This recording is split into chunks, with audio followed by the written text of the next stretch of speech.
నమస్కారం.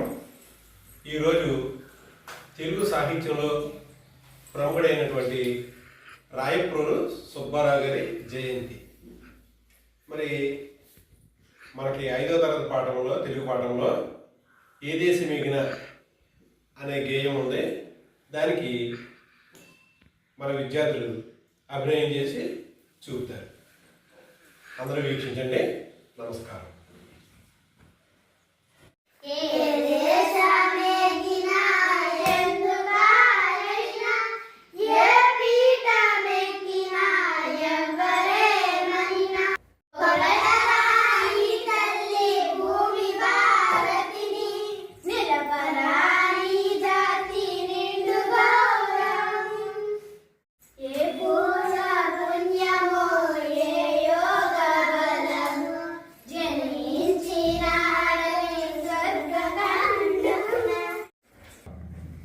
Yeah.